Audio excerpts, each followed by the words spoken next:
అంశాల మీద మీతో మాట్లాడదామని ఈ విలేకరుల సమావేశం ఏర్పాటు చేయడం జరిగింది, పత్రికా సమావేశం.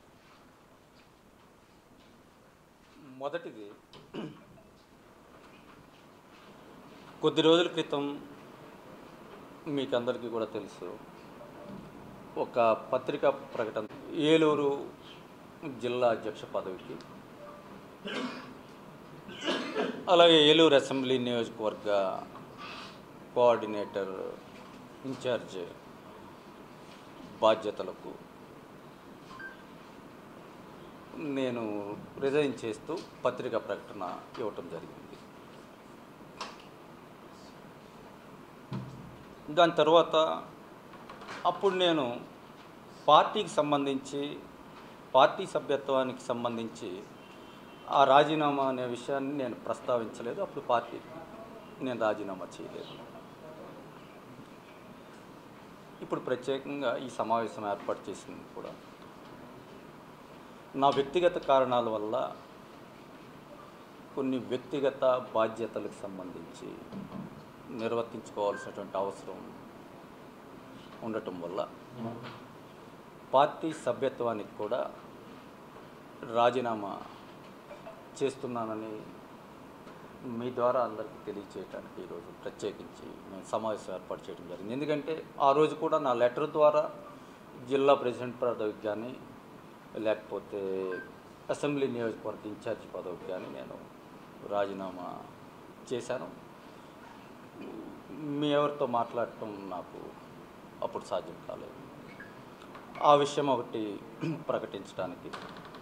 రెండవ అంశం, నిన్న పార్టీ ఆఫీసుకి సంబంధించి నేను ఈరోజు కొన్ని పత్రికల్లో కూడా నేను చదివాను. పార్టీ ఆఫీస్ని పైన పార్టీ నాయకత్వం దృష్టిలో లేకుండా ఆ కార్యక్రమం జరిగింది అనేది ఏదో అపోహ కార్యకర్తల్లోనూ కొంతమంది ప్రజల్లోనూ కూడా. దయచేసి కార్యకర్తలు ఎవరు కూడా ఆ విషయంలో అపోహలకి చెందవద్దని నేను వారందరినీ కూడా కోరుతూ, వాస్తవంగా ఆ పార్టీ ఆఫీసుకి సంబంధించి సంవత్సర కాలంగా ఆ పార్టీ ఆఫీసుకి సంబంధించి ఎవరైతే ఆ పార్టీ ఆఫీస్ స్థలాన్ని లీజుకి ఇచ్చారో మా ద్వారా, దానికి సంబంధించి వాడికి 7 సంవత్సరాల క్రితం నేను 2 సంవత్సరాలు పార్టీ ఆఫీస్కి సంబంధించి ఆ స్థలాన్ని లీజుకి ఇవ్వమని, ఎందుకంటే ఆయన యుఎస్లో ఉంటాడు, ఆ సైట్ ఓనరు నా మిత్రుడు రవిచందన్, ఆయన సంబంధించిన సైట్ ఏలూరులో ఉండేది. అప్పుడు కొన్ని కారణాల వల్ల రాజకీయ పార్టీలకు సంబంధించి పార్టీ ఆఫీసులు అంటే జనరల్గా ఎక్కువ మంది ముందుకు రారు ఆఫీసులో ఉంటారు. అటువంటి పరిస్థితుల్లో నా స్నేహితుడికి సంబంధించి ఆ సైట్ని ఒక 2 సంవత్సరాలు లీజుకి ఇస్తే, ఆ లీజు అక్కడే మేము పార్టీ ఆఫీస్ సంబంధించి తాత్కాలిక నిర్మాణాన్ని చేసుకొని పార్టీ ఆఫీస్ని రన్ చేసుకుంటాము. తర్వాత అంటే ఎన్నికలకు ముందు, అంతకుముందు ఎన్నికలకు ముందు 2 సంవత్సరాలకు ముందు, అంటే 7 సంవత్సరాలకు ముందు జరిగింది. ఇది చేస్తే సరే అని ఆయన అంగీకరించడం, ఆ స్థలాన్ని లీజుకి తీసుకోవటం జరిగింది. ఆ తరువాత దాంట్లో టెంపరీగా షెడ్యూల్ నిర్మాణం చేసి పార్టీ కార్యకలాపాలు నిర్వహించుకోవటం. ఆ తర్వాత పార్టీ అధికారంలోకి వచ్చిన తర్వాత కూడా అప్పుడప్పుడు అది మేము ఏదో డెవలప్మెంట్కి చేసుకోవాలి కాబట్టి ఆ స్థలాన్ని మాకు హ్యాండ్ ఓవర్ చేయమని అడగటం జరుగుతూ ఉంది. మేము కొంత సమయం అడుగుతూ వస్తూ ఉన్నాం. దాని తర్వాత సుమారు సంవత్సరం క్రితం వాళ్ళు కొంచెం ఏదో డెవలప్మెంట్కి ఇచ్చుకుంటాం మేము ఆ సైట్ని, కాబట్టి ఇప్పుడు పార్టీ 2 జిల్లాల కోఆర్డినేటర్ మిథున్ రెడ్డి గారి దృష్టికి ఈ విధంగా పార్టీ ఆఫీస్కి సంబంధించి వాళ్ళు ఓనర్స్ అడుగుతూ ఉన్నారు, వాళ్ళు ఏదో డెవలప్మెంట్కి ఇచ్చుకోవాలని అడుగుతూ ఉన్నారు. కాబట్టి దాన్ని మనం హ్యాండ్ ఓవర్ చేయాలంటే మిథున్ రెడ్డి గారు ఎన్నికల ముందే 3 నెలల ముందే హ్యాండ్ ఓవర్ చేయమని ఆయన చెప్పటం జరిగింది. కానీ ఎన్నికల సందర్భంలో పార్టీ ఆఫీసు లేకపోతే అది కొంచెం ఇబ్బందికరంగా ఉంటుందన్న ఆలోచనతో దానికి సంబంధించిన స్థల యజమానుల్ని మేము రిక్వెస్ట్ చేసి ఇంకొక 2-3 నెలలు ఎన్నికలు అయిపోగానే దాన్ని హ్యాండ్ ఓవర్ చేస్తాము, కొంత సమయం ఇమ్మని అడగటం జరిగింది. అడిగిన తర్వాత ఆయన కూడా ఒప్పుకున్నాడు.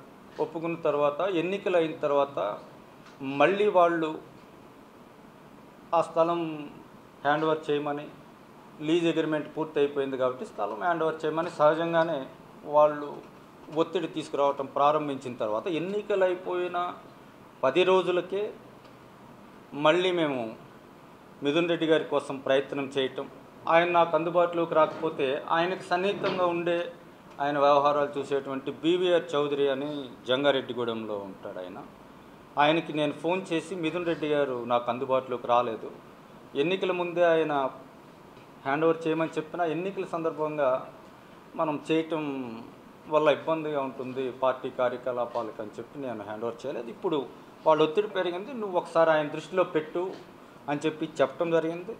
చెప్పిన తర్వాత మొన్న 1వ తారీఖున అది హ్యాండ్ ఓవర్ చేయటం. హ్యాండ్ ఓవర్ చేసే ముందు కూడా పార్టీ ఆఫీస్ మేనేజర్ ద్వారా, ఎవరైతే వెంకటేశ్వర్లు అనే పార్టీ ఆఫీస్ మేనేజర్ ఉన్నాడో ఆయన ద్వారా పార్టీ కేంద్ర కార్యాలయానికి ఆయనే ఇన్ఫామ్ చేశాడు. చేసిన తర్వాత సరే అని చెప్పి వాళ్ళు హ్యాండ్ ఓవర్ చేయమని 15 రోజుల క్రితం చెప్పడం జరిగింది. వాళ్ళకి హ్యాండ్ ఓవర్ చేసిన తర్వాత 15 రోజుల్లో ఆగస్టు 15 ఉండటం వల్ల వారం రోజుల తర్వాత, అప్పటికి నేను కోఆర్డినేటర్గా రాజీనామా చేసిన తర్వాతే ఆగస్టు 15 వేడుకలు పార్టీ ఆఫీసులో, అన్ని పార్టీ ఆఫీసులో జరుగుతాయి. ఈ పార్టీ ఆఫీసులో కూడా జరిగితే బాగుంటుందని మన నాయకులందరూ కోరితే నేను మళ్ళీ పైకి ప్రత్యేకంగా సైట్ ఓనర్ అడిగి కొంచెం ఆగస్టు 15 కార్యక్రమం చేసుకోవటానికి అనుమతి ఇవ్వమని అడిగి నేను మాట్లాడి తర్వాత ఆ అనుమతిని నేను తీసుకోవటం జరిగింది. తర్వాత కారుమూరి సునీల్ గారు ఫోన్ చేసి మరి ఆగస్టు 15కి సంబంధించి మరి ఏం చేయాలని అడిగితే, మీరే, నేను జిల్లా అధ్యక్షుడిగా నేను రాజీనామా చేస్తున్నాను కాబట్టి మీరే ఫ్లాగ్ హాస్టింగ్ చేయండి, దానికి నేను సైట్ ఓనర్ దగ్గర నేను అనుమతి తీసుకున్నాను, 1వ తారీఖునే హ్యాండ్ ఓవర్ చేసిన, ఈ కార్యక్రమం వరకు అనుమతి ఇవ్వండి అని చెప్పి నేను చెప్పిన తర్వాత సునీల్ గారు వచ్చి ఆయన చేయటం జరిగింది. జరిగిన తర్వాత సహజంగానే ఆ కార్యక్రమం వరకు నేను అనుమతి అడిగాను. ఆ కార్యక్రమం తర్వాత వాళ్ళు ఆ స్థలాన్ని పూర్తి స్థాయిలో స్వాధీనం చేసుకున్నారు.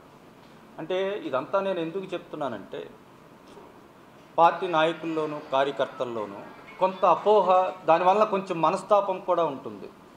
నేను రిజైన్ చేయటం వల్ల జిల్లా అధ్యక్షుడిగా అది అలా చేయటం కాదు, ఇది సంవత్సర కాలంగా జరుగుతుంది. 15 రోజుల క్రితం పార్టీ ఆఫీస్ మేనేజర్ గారు కూడా కేంద్ర కార్యాలయానికి ఇన్ఫామ్ చేసిన తర్వాత వాళ్ళు సరే అని చెప్పి వాళ్ళు చెప్పిన తర్వాత వాళ్ళు డిమాండ్లు చేసే ముందు కూడా పార్టీ ఆఫీస్ మేనేజర్ కేంద్ర కార్యాలయానికి ఇన్ఫామ్ చేసిన తర్వాత మాత్రమే అది జరిగింది. దయచేసి కార్యకర్తలను, నాయకులను ఈ విషయాన్ని అర్థం చేసుకోమని నేను కూడా కోరుతూ, వాళ్ళని బాధపడవలసినటువంటి అవసరం లేదని వారందరికీ కూడా విన్నవిస్తూ, ఈ 2 విషయాలని మీకు మీ ద్వారా అందరికీ తెలియచేయాలన్న ఉద్దేశంతో ఈరోజు ఈ పత్రికా సమావేశాన్ని ఏర్పాటు చేయడం జరిగింది. పార్టీ కార్యాలయానికి సంబంధించి నాకు తెలిసి దానికి టెంపరరీ అప్రూవల్ అయితే ఉంది, టెంపరరీ అప్రూవల్ ఉంది. కొన్ని డీవియేషన్స్ మీద కూడా నోటీస్ ఇచ్చారు, అది కేంద్ర కార్యాలయం వాళ్ళు పర్సూ చేస్తున్నారు. వాళ్ళు కోర్టు ద్వారా, వాళ్ళు న్యాయస్థానం ద్వారా వ్యవహారానికి సంబంధించి ముందుకు వెళ్తూ ఉన్నారు. దానికి సంబంధించి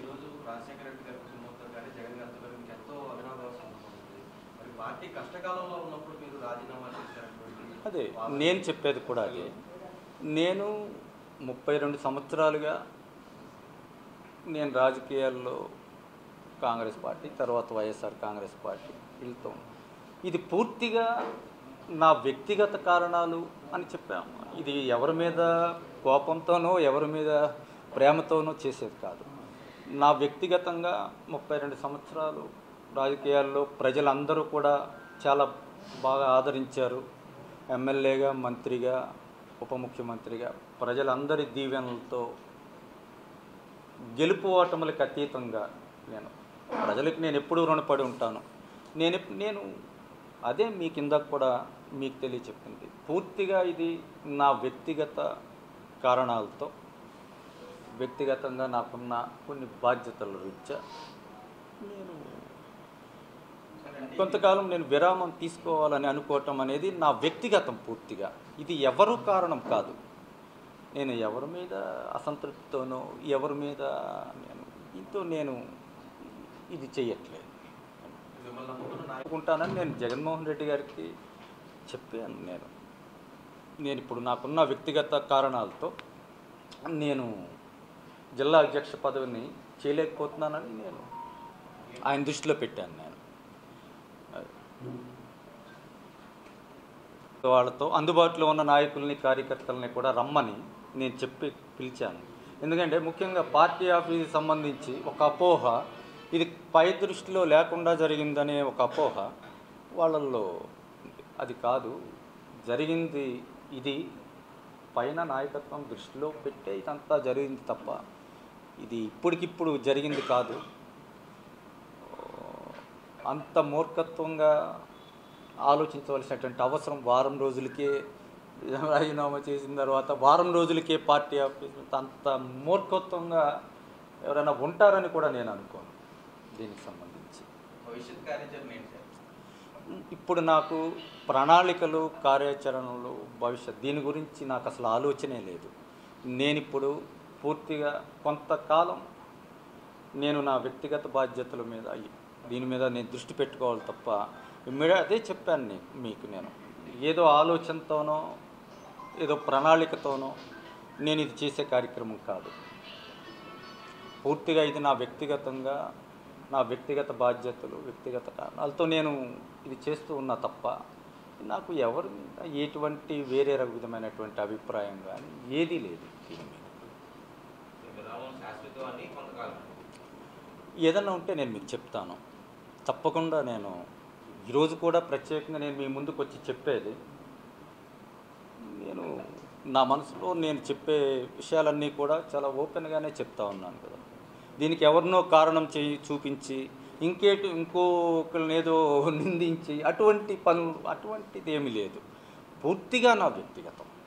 నాకు కొంతమంది అడుగుతా ఉన్నారు కింద ఇదేదో ఓటమికి నాకు ఓటమిలోంచి గెలుపులోకి వచ్చిన వాడిని. 6 సార్లు పోటీ చేశాను, 3 సార్లు గెలిచాను ప్రజలందరి ఆశీర్వాదాలతో. ప్రజల నిర్ణయం ఖచ్చితంగా ఎవరికైనా శిరోధార్యం. వాళ్ళు ఇచ్చిన ఆ నిర్ణయాన్ని ఎవరైనా శిరస వహించాల్సిందే, గౌరవించాల్సిందే. ఆ గౌరవం ప్రజల పట్ల నాకు ఎప్పుడు ఉంటుంది. ప్రజల రుణం తీర్చుకోవటానికి ఎప్పుడు నేను సిద్ధంగానే ఉంటాను. ఒక ప్రజాప్రతినిధిగా కావచ్చు, ఒక రాజకీయ నాయకుడిగా కావచ్చు, ఒక వ్యక్తిగా కావచ్చు. ఈరోజు నేను ఈ స్థాయిలో ఉన్నానంటే ఏలూరు ప్రజలు నన్ను వారు ఎంతో ప్రేమగా వారు ఆశీర్వదించినటువంటి. రాజకీయాల్లో గెలుపు ఓటములు అనేది సహజం. దానికి సంబంధించి ఎందుకంటే ఓటమిలోంచి వచ్చిన వాళ్ళకి అది అంతగా ఏమీ బాధించదు. ఇప్పుడు ఒకటి ఇందాక నేను మా నాయకులకు కూడా అదే చెప్పాను. వ్యవస్థలో ఒకళ్ళు లేకపోతే ఆ వ్యవస్థ ఆగిపోతుందనేది ఎక్కడా ఉండదు. ఏ వ్యవస్థ అయినా అది ఒకళ్ళని మించి. ఇప్పుడు వ్యవస్థలో నేను నాయకుడిగా ఉన్నాను అంటే నేనొక్కడనే గొప్పవాడినని కాదు. ప్రజల ఆశీర్వాదం, దేవుడి ఆశీర్వాదంతో అవకాశం నాకు వచ్చింది. అవకాశం నాకు వచ్చినంత మాత్రాన నేను ఒక్కడనే దానికి అర్హుడినని కాదు. నన్ను మించిన వాళ్ళు, నాకన్నా సమర్థులు, నాకన్నా అర్హులు చాలామంది ఉంటారు. ఏ వ్యవస్థ ఏ ఒక్క వ్యక్తి లేకపోవటం వల్ల ఆగిపోతుందంటే నేను దాన్ని నమ్మను. పెద్దవాడైతే యుఎస్లోనే సెటిల్ అయిపోతానని చెప్తా ఉన్నాడు. రెండోవాడు ఇంకా 22 సంవత్సరాలు బీబీఏ కంప్లీట్ చేసుకుని ఇప్పుడు ఎంబీఏలో జాయిన్ అవడానికి ప్రిపేర్ అవుతూ ఉన్నాడు. ఇది చాలా ఎన్నికల్లో నాతో పాటు నామినేషన్లు ఏదో పిల్లలు కాబట్టి మొట్టమొదటిసారి ఉత్సాహంగా వచ్చారు. కానీ ఇది నేనైతే వాళ్ళని రేపొద్దున్న ఏమిటనేది నేను చెప్పలేదు. నా వ్యక్తిగతంగా అయితే పిల్లల్ని రాజకీయాల్లో ప్రోత్సహించేటువంటి ఉద్దేశం అయితే నాకు లేదు. తర్వాత నేను ఎవరి ఆలోచనలు వాళ్ళకు ఉంటాయి. నేనేమి దాన్ని ఎవరు ఏమి అనుకోకూడదని నేను ఎలా అనుకుంటాను. నేనేమి స్పష్టమైనటువంటి ఒక ఆలోచనతో కానీ ప్రణాళికతో కానీ నేనేమి చేయట్లేదు. నా ముందు ఇప్పుడు నేను ఉన్నదంతా క్లియర్. ఏదన్నా ఉన్నా ఓపెన్గా నేను మీకు చెప్తాను. ఒకవేళ అలాంటి ఆలోచన ఏమన్నా చేస్తే తప్పకుండా చెప్తాను. నేను ప్రస్తుతం నాకు అటువంటి ఆలోచన కానీ నాకు భవిష్యత్తు ప్రణాళికతో కానీ నేను ఏమీ చేయట్లేదు. ఇందులో ఎవరి ప్రమేయము లేదు. ఇంకో విషయం మీరు అడగకుండానికి నాకు ఎవరు నాతో సంప్రదింపులు అటువంటివి కూడా ఏమీ లేవు. అటువంటి ఆ స్థాయిలో ఇంకా మేము అసలు ఇది పూర్తిగా మళ్ళీ పదే పదే చెప్తున్నాను. నేను ఎవరి మీద కోపంతోనో ఎవరి మీద అసంతృప్తితోనో ఇది పూర్తిగా నా వ్యక్తిగతం. కొన్నాళ్ల పాటు నేను ఈ రాజకీయాలకు దీనికి కొంత తీసుకొని వ్యక్తిగత బాధ్యతలను పూర్తి చేసుకోవాల్సిన అవసరం నాకు ఉందని ఆ విషయం మీ ద్వారా ఎటువంటి అపోహలు చూశారు కదా. నిన్న నేను కొంత దూరంగా ఉన్నందుకే పార్టీ ఆఫీస్ విషయంలో చాలా అపోహలు ఇవన్నీ కూడా వచ్చినాయి. అవన్నీ మీ ద్వారా క్లియర్ చేయడానికి కాగడా గుర్తు నుండి మీతో ప్రయాణం చేసిన వాళ్ళు ఉన్నారు, మిమ్మల్ని నమ్ముకున్నారు. సో మీరు రాజీనామా చేశారు. అంటే నేను అదే చెప్పాను. నేను వ్యక్తిగా అందరికీ నేను ఎక్కడికి ఏలూరు ఇది నా సొంత ఇల్లు, ఇది నా సొంత ఊరు. నేను ఎక్కడికి వెళ్ళను. ఎవరికైనా ఫోన్లో అందుబాటులో ఉంటాను. వ్యక్తిగా మీ కార్యకర్తల రుణం కూడా నేను తీర్చుకోలేను. ఇది నా ఒక్కడి గొప్పతనం కాదు కదా. ఈ స్థాయికి వచ్చానంటే ఇందులో ఎంతోమంది ఇటువంటి నాయకులు కార్యకర్తల త్యాగాలు ఎన్నో ఉంటాయి. వాళ్ళందరినీ ఎప్పుడు నేను వాళ్ళందరికీ అందుబాటులోనే ఉంటాను. నేను క్రియాశీలక రాజకీయాలకి దూరం అయిపోయానని నేనేం చెప్పలేదు కదా. క్రియాశీలక రాజకీయాలకి దూరమై ప్రజలు నా కోసం ఇన్నిసార్లు నన్ను ఎమ్మెల్యే చేసి ఈ స్థాయిలో కూర్చోబెట్టిన ప్రజలకు సంబంధించి ఎప్పుడు ఏ అవకాశం వచ్చినా నా రుణం తీర్చుకోవడానికి నేను ఎప్పుడూ సిద్ధంగానే ఉంటాను.